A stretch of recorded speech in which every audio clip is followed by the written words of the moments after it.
Let's get more on this. We can speak to Scott Lucas, a professor of international politics at Birmingham University. Good to see you again, Scott. So we heard there from Pelosi saying that she is shaken. Some of the other reaction from both Republicans and Democrats is also extremely strong, using words like, this is scary, this will put America in danger. Are they right to be this concerned? Well, first of all, this isn't just politics. I mean, these are people who are genuinely worried, not only in the United States and Washington, but also amongst American allies. Because Jim Mattis was widely seen as the last adult in the White House playground.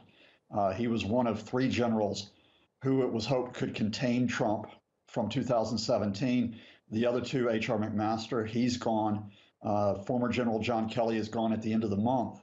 And what we've seen particularly in the last couple of weeks is that Trump is not listening to any of his advisors, that he's acting just on a whim.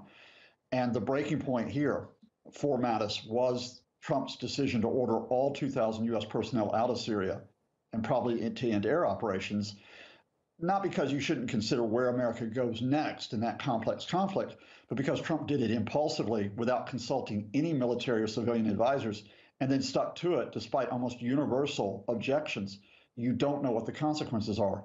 Now, if Trump can do that over Syria, what could he do next over NATO, where Mattis was worried about where Trump would go next with that organization? What could Trump do next with Russia, where he's been friendly with Vladimir Putin, despite the concern of U.S. agencies, not only about Russian foreign policy, but about Russian interference in U.S. domestic politics? Where could Trump go next in Afghanistan? Could he suddenly order the withdrawal of American troops there? It's unpredictability, it's chaos, and it is happening when you have a president who is getting more and more angry and frustrated because he's under investigation on multiple fronts, whether it's Russia, whether it's his Trump organization, whether it's his Trump Foundation. In the letter Mattis wrote to Trump, he said, and I quote, "You have the right to have a Secretary of Defense whose views are better aligned with yours." Is that what we are going to get as a replacement? Yes, you'll probably get a yes person, because increasingly, not just with this resignation, but over the past year, Donald Trump has gone almost into the bunker, surrounding himself with family and friends. Think about son-in-law Jared Kushner, daughter Ivanka. Think about his new chief of staff, Mick Mulvaney, who has sort of been a Trump yes man since he started in January 2017 in the administration. Any advisor that comes up to Trump and says, look, I don't think, Mr. President, we should do it this way, is vulnerable to being fired on Twitter. And anyone who says that to Trump now is not going to get appointed as defense secretary. But that raises the question, if Jim Mattis couldn't control the president, who amongst the senior military commanders is going to want to take on what is looking like an impossible job?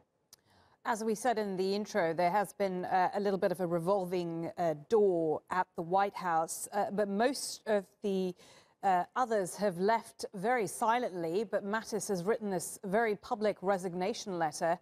Why do you think he did that? What was the message he was trying to send rather than going silently into the night? Because like others in Washington, he is extremely worried. I mean, this is someone who says, look, I am very worried about policy towards our allies, in what effectively is saying is this is the most uncertain position with American partnership since World War II. And he's saying, I'm very worried about our position towards our possible rivals, such as Russia, such as China. This is someone who is saying, I don't think we can rely on you as a commander-in-chief. But at the end of the day, he can't say, let's overthrow that commander-in-chief. All he can do is put his hands up and say, all right, good luck finding someone who's going to help you do this, no matter how destructive and how chaotic that path is.